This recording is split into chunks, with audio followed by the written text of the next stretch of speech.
scenarios. Sir, can I come back up, Mr. Chair? Mr. Chair. Barbara Mr. Chair. Thank you, Mr. Chair.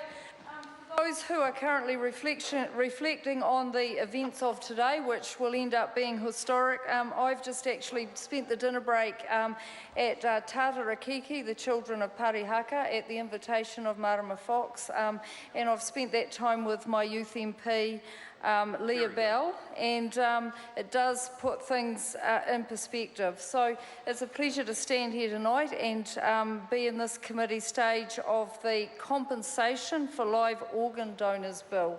And it is much more appropriate that we call it compensation rather than financial assistance. I take my hat off and appreciate the love and the generosity of people who offer to donate their organs. And it isn't for them about the money, it's about, for a lot of people, it's about the care of a loved one. Although there are some very amazing people who choose to donate an organ to a complete stranger. And I really think that takes some courage, so I'd like to thank anyone that's been able to do that. This has been brought to the House as a result of Members' Bill by our member Chris Bishop, so thank you, Chris. And I'll acknowledge Michael Woodhouse prior, and I think it was Cam Calder before that. Yeah, so we're finally here, and when bills like this get here, it seems like a simple process which everybody thought, hey, that's a great idea, but when the Health Committee actually did come to work on it, there are quite a lot of fishhooks that needed to be taken care of, and specifically how this bill related to other bills. And so we spent a lot of time talking about cost neutrality because it was important to the intent of this bill.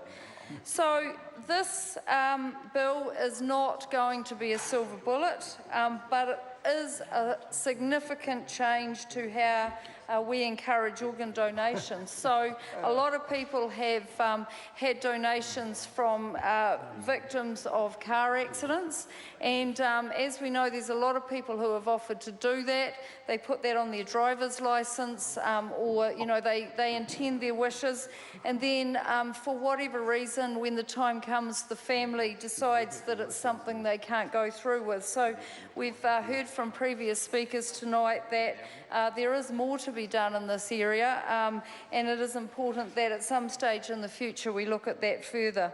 So in the meantime, just really thankful for those donations of organs from those families who have lost loved ones in car accidents.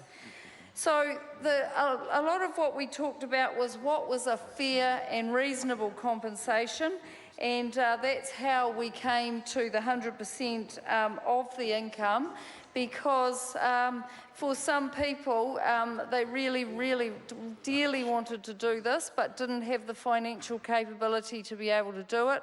And I think it's only fair that if somebody takes that time out, and it is time out, and it's a big decision, but shouldn't have any detrimental effect on their income and deprive them of the ability to be able to do it. So, so I think it was really important that we went to that 100% rate, and that no one's out of pocket for doing this.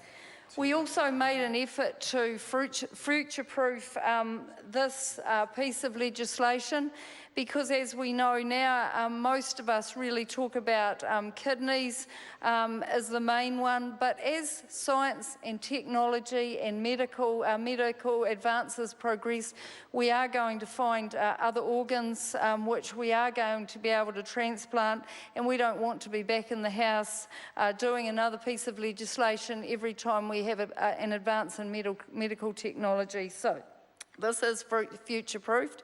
I want to say what a pleasure it is always to work on the Health Committee under the chairmanship of Simon O'Connor.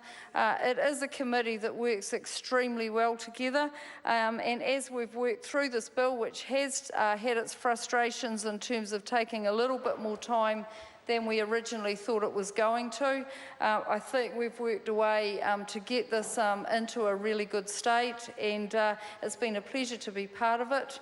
I look forward to the next stages and the third reading, and it's a really a big pleasure to take this call, Mr. Chair. Thank you.